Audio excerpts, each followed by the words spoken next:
Hello everyone, how are you? I hope all are you well and fine children. आज मैं आपको जो है मिड टर्म में सप्लीमेंट्री का चैप्टर 5 जिसका नाम है गोलू ग्रोज ए नोज़, किस तरह गोलू की जो नोज़ है वो बढ़ती है उसके बारे में पढ़ेंगे और अच्छे से इस स्टोरी को समझेंगे चिल्ड्रन। जो ये हमारी स्टोरी है, ये जो हमारे रुडयार्ड किपलिंग है उनसे ली गई स्टोरी है, रुडयार्ड किपलिंग के द्वारा लिखी गई स्टोरी है जो कि सिंप्लीफाइड एंड एब्रिज्ड है। ठीक है, किस तरह जो गोलू है, गोलू एक छोटा सा बेबी है एलिफेंट का, किस तरह एलिफेंट की जो नोज़ है वो ग्रो करती है उसके बारे में आज हम समझेंगे। How does Golu grows a nose. Let's read, let's we start. There was a time when the elephant had not trunk. बच्चों, ये उस समय की बात है जब जो एलिफेंट होते हैं उनकी जो सूंड थी वो नहीं हुआ करती थी। Golu a baby elephant with a bulgy nose is full of questions. अब गोलू जो है वो एक छोटा सा हाथी का बच्चा है जिसकी जो नाक है सूजी हुई है, उसकी भी जो सूंड है वो नहीं होती है और जो नाक है वो सूजी हुई है और उसके जो दिमाग में बहुत सारे क्वेश्चन जो है पुटअप होते हैं। He go river find out more about the crocodiles eating habits. अब वो जाता है एक लिम्पोपो नाम की नदी है, वहाँ पर यह खोजने के लिए कि जो क्रोकोडाइल है वो क्या खाता है। Long ago the elephant had no trunk. बहुत लंबे समय की बात है कि जब हाथी जो थे उनकी सूंड नहीं हुआ करती थी। He had only a bulgy nose. उनकी एक केवल सूजी हुई नोज हुआ करती थी। As big as a boot, इतनी बड़ी जितना कि boot. He could wiggle it from side to side. वो इसको ही इधर उधर घुमाते थे but couldn't pick up things with it. लेकिन इससे कोई भी जो चीज़ है उसको पकड़ नहीं पाते थे। There was a baby elephant called Golu. उसमें एक छोटा सा बेबी था एलिफेंट का जिसका नाम गोलू था। He too had no trunk but only a bulgy nose. उसकी भी सूंड नहीं थी बल्कि एक सूजी हुई नोज थी। As small as a boot, इतनी छोटी जितना कि एक boot. Golu was full of questions. Golu के दिमाग में बहुत सारे क्वेश्चन पुटअप होते थे। He asked his tall aunt. वे अपनी लंबी आंट जो कि ऑस्ट्रिच थी उससे क्या पूछता है, why don't you ever fly like other birds, कि तुम अन्य पक्षियों की तरह क्यों नहीं उड़ सकती हो। Then he asked his tall uncle. तभी अपने लंबे अंकल से पूछता है जो कि जिराफ हैं, what makes your skin so spotty, कि किसने तुम्हारी जो स्किन है त्वचा है उसको इतना ज़्यादा स्पोटी बना दिया है। He asked his views uncle hippopotamus, why are your eyes always so red. वे अपने विशाल हिप्पोपोटेमस उनसे पूछा है कि तुम्हारी आंखें क्यों हमेशा लाल रहती हैं। फिर he asked his hairy uncle the baboon, why do melons taste like melons. वो अपने जो अंकल हैं जो कि बहुत ज़्यादा उनके बाल होते हैं बैबून्स के, तो उनसे पूछता है कि जो तरबूजों का टेस्ट है वो तरबूज जैसा क्यों होता है। The ostrich, the giraffe, the hippopotamus and the baboon had no answer to Golu's questions. अब वो ऐसे क्वेश्चन पूछता है कि इन सब के पास जो है उसका कोई भी उत्तर नहीं होता। Golu is a naughty baby. Golu बहुत ज़्यादा नटखट बच्चा है। दे sad he ask such difficult question, कि वो क्या कहते हैं कि तुम इस तरह के बहुत ही मुश्किल क्वेश्चन हमसे पूछते हो जिनका आंसर हमें देना भारी होता है। Golu went home. गोलू घर चला गया। He took 100 sugar canes. One day Golu met the myna bird sitting in the middle of a bush. एक दिन गोलू जो है मैना चिड़िया से मिला जो कि बुश पर बैठी हुई थी, यानी कि जो झाड़ियाँ हैं जो बुश हैं उन पर बैठी हुई थी और उनसे पूछता है, what does the crocodile have for dinner, कि जो मगरमच्छ है वो रात को अपना खाने में क्या लेता है। The myna said, go to the banks of the great grassy Limpopo river and find out. हाँ, मैना क्या कहती है कि तुम ही खुद जाकर लिम्पोपो जो नदी है बहुत ज़्यादा ग्रासी है वहाँ पर जाओ और इस प्रश्न का उत्तर जाके तुम खुद ही ढूंढ लो। Golu went home. गोलू घर जाता है। He took 100 sugar canes. वह जो 100 गन्ने लेता है, 50 डोजन बनाना, 50 दर्जन बनाना लेता है, 25 मेलन्स और 25 मिलन्स लेता है। Then he said to his family good bye, तब अपने परिवार से कहता है good bye, I am going to the great grassy Limpopo river, कि मैं महान जो ग्रासी लिम्पोपो नदी है मैं वहाँ पर जा रहा हूँ। I will find out what the crocodile has for dinner, मैं ये खोजने जा रहा हूँ कि जो क्रोकोडाइल है वो अपने डिनर में क्या लेता है। He had never seen A crocodile, उसने कभी क्रोकोडाइल भी नहीं देखा। And didn't know what one look like, और वह ये भी नहीं जानता कि वो किसकी तरह दिखाई देता है। He met a python and asked him, वह पाइथन से मिलता है जो कि अजगर है, उससे मिलता है, उससे पूछता है have you ever seen a crocodile, क्या तुमने कभी क्रोकोडाइल को देखा है। What does he look like, वो किसकी तरह दिखाई देता है। What does he have for dinner, और वो खाने में क्या लेता है। The python uncoiled himself from the branch of a tree, अब पाइथन अपने आप को अनकोइल्ड, देखो ये जैसे कि इस ये लिखा हुआ है, जो पाइथन है इस ब्रांच पर लिपटा हुआ है ऐसे, तो वो क्या करता है, वो अपनी कोयल मतलब बाहर अपनी कोयल को खोलता है, यानी कि जो लिपटा हुआ है उसे बाहर को निकलता है वो, और बाहर को अपनी कोयल को खोलता है ब्रांच से, और वो कहता और कुछ भी नहीं कहता। Golu politely helped him to coil around the branch again and said good bye to him, अब जो गोलू है बड़ी नम्रतापूर्वक उसको जो है दोबारा पेड़ की शाखा पर कोयल करने में यानी कि लिपटने में उसकी सहायता करता है और उसको गुड बाय कर देता है। Golu meets the crocodile face to face, Golu मगरमच्छ से आमने सामने मिलता है। He gets the python's help when he needs its most, और वह पाइथन की हेल्प भी प्राप्त करता है जब उसे बहुत ज़्यादा ज़रूरत होती है।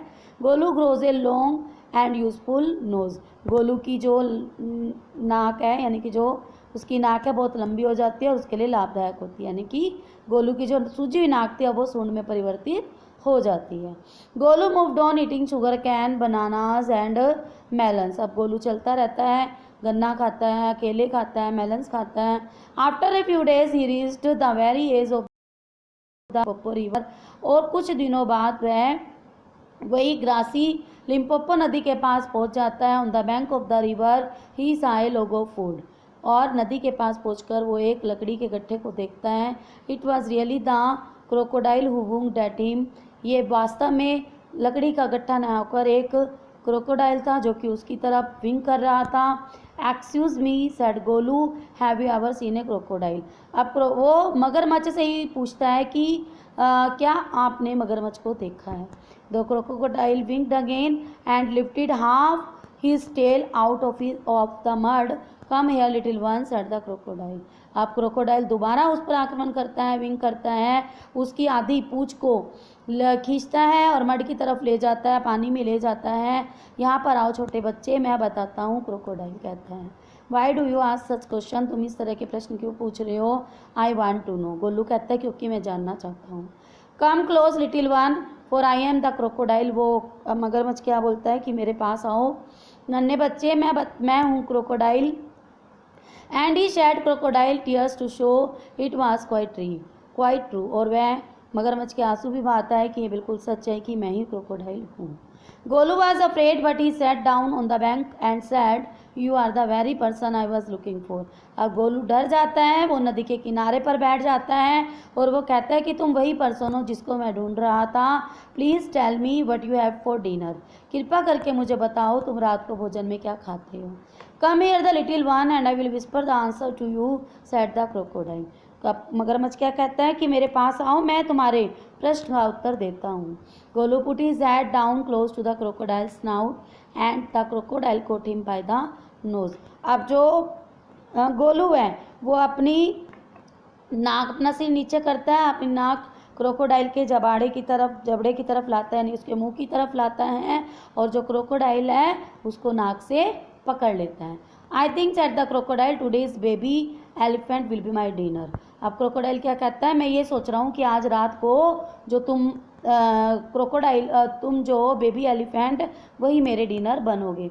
Late me go you are hurting me Mister Crocodile scream Golu, अब गोलू चिल्लाता है कि मुझे छोड़ दो, मुझे जाने दो, तुम मुझे हर्ट कर रहे हो, मुझे दर्द कर रहे हो मिस्टर क्रोकोडाइल, मुझे छोड़ दो। The python who had been quietly following Golu came to the bank and said if you don't pull as hard as you can the crocodile will drag into the stream. अब Python जो कि धीरे धीरे baby elephant का पीछा कर रहा होता है, वो वहाँ पहुँचता है, वो देखता है और गोलू से कहता है कि तुम जब तक कठिन से कठिन मतलब जोर लगाकर अपने आप को पीछे की तरफ नहीं खींचोगे तब तक तुम्हें क्रोकोडाइल नहीं छोड़ पाएगा और ये तुम्हें नदी में खींचकर जो है ले जाएगा। Golu sat back on his little branches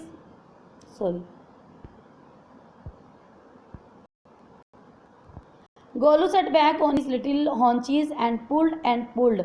अब गोलू पीछे की तरफ अपने आप को पीछे की तरफ खींचता है, बहुत मतलब अपने आप को जोर लगाता है पीछे की तरफ जितना वो लगा सकता है।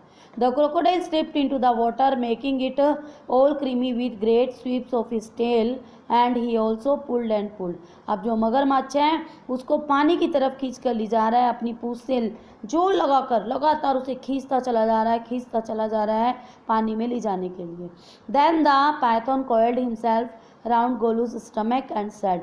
तब जो पाइथन है अपने आप को गोलू के पेट पर लपेट लेता है और उसे कहता है हार्डर, आओ हम दोनों मिलकर ज़्यादा से ज़्यादा जोर लगाएं और पीछे की तरफ खींचें। Golu dug in all his four legs in the mud and put. Golu अपने चारों पैरों को मिट्टी में बिल्कुल जोर डालकर मिट्टी में दबा लेता है और जोर डालता है अपने नोज को पीछे की तरफ खींचता है। The nose kept on stretching. अब नाक जो है उस पर खिंचाव पड़ रहा है। At each pull the nose grew longer and it hurt Golu. और जो नाक है इधर से भी खिंचाव पड़ रहा है, उधर से भी खिंचाव हो रहा है, नाक जो है लंबी होती चली जा रही है और गोलू को दर्द हो रहा है। The nose was now 5 feet long. अब जो नाक है 5 फीट लंबी हो गई है, but it was free at last. और अंत में जो है जब बहुत जोर लगाते हैं तो गोलू की नाक जो है क्रोकोडाइल के मुंह से छूट जाती है, फ्री हो जाती है। Golu sat there for 2 days waiting. Golu sat down with his nose wrapped up in a big banana leaf and hung it in the great grassy Limpopo river to cool। अब गोलू जो है बैठ जाता है, अपनी इस लंबी नोज को केले के पत्तों में लपेट लेता है और नदी के किनारे जो है उसे ठंडा होने के लिए रख देता है, यानी कि छोड़ देता है। Golu sat down with his wrapped Not Golu sat there for 2 days waiting for his nose to cool and to shrink। अब गोलू वहाँ पर 2 दिन तक बैठा रहता है, इंतज़ार करता रहता है कि उसकी नाक ठंडी हो जाए, यानी कि जो उसे दर्द हो रहा है वो दर्द ख़त्म हो जाए और उसकी नाक जो इतनी लंबी हो गई है वो श्रिंक हो जाए, यानी कि सिकुड़ जाए। It grew cool but it didn't shrink. वह ठंडी तो हो जाती है लेकिन सिकुड़ती नहीं है। At the end of the second day a fly came and stung Golu. Second day के अंत में एक मक्खी आती है और गोलू को डंक मारती है ऑन द शोल्जर, उसके कंधे पर। Golu lifted his long nose trunk and with it hit the fly dead. अब गोलू अपनी इस लंबी नोज से उस पर हिट करता है, आक्रमण करता है और उस मक्खी को मार देता है।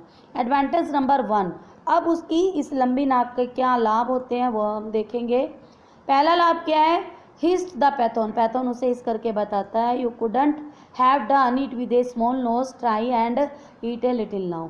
तुम कभी भी ऐसा अपनी छोटी नाक से नहीं कर सकते थे जो तुमने अब किया। Golu put out his trunk and plucked a large bundle of grass. Golu अपनी सूंड को लेता है और एक घास के गट्टे को उठा लेता है। He dusted it against his four legs and stuffed it into his mouth. और वह उससे अपनी पीछे की टांगों को जो है स्टफ करता है और उसे अपने मुंह में ले लेता है। Advantage number 2। His the Python हित करते हुए से दूसरा लाभ बताता है कि तुम ऐसा कभी भी अपनी छोटी नोज से नहीं कर सकते थे। Don't you think the sun is too hot now. अब तुम ये मत सोचो कि जो सूरज है इतना गर्म क्यों है। Golu scooped up some mud from the bank and slapped it on his head. Golu अपनी सूंड से थोड़ा पानी अपनी सूंड में डालता है और उसे अपने सिर पर फेंकता है, उछार करता है advantage number 3, he is the python, python उसका तीसरा लाभ बताता है, you couldn't have done it with a small nose, कि तुम ऐसा छोटे नाक से कभी भी नहीं कर सकते थे। थैंक यू मिस्टर पैथोन, वो जो घोलू है मिस्टर पैथोन का धन्यवाद करता है बहुत बहुत हृदय से। I will remember all this and now I will go back to my family, मैं सब कुछ याद रखूँगा, तुम्हें भी और इस घटना को भी, और मैं अब अपने परिवार में वापस जा रहा हूँ। तब से जो है जो हाथी है उनकी जो है नाक इतनी लंबी हो गई और हाथियों की जो है ट्रंक तब से होने लगी। ये इस तरह एक स्टोरी है कि किस तरह हाथियों की जो सूंड है वो लंबी होती गई। ये आई होप आपको जो है ये स्टोरी समझ में आई होगी। Thank you, have a nice day.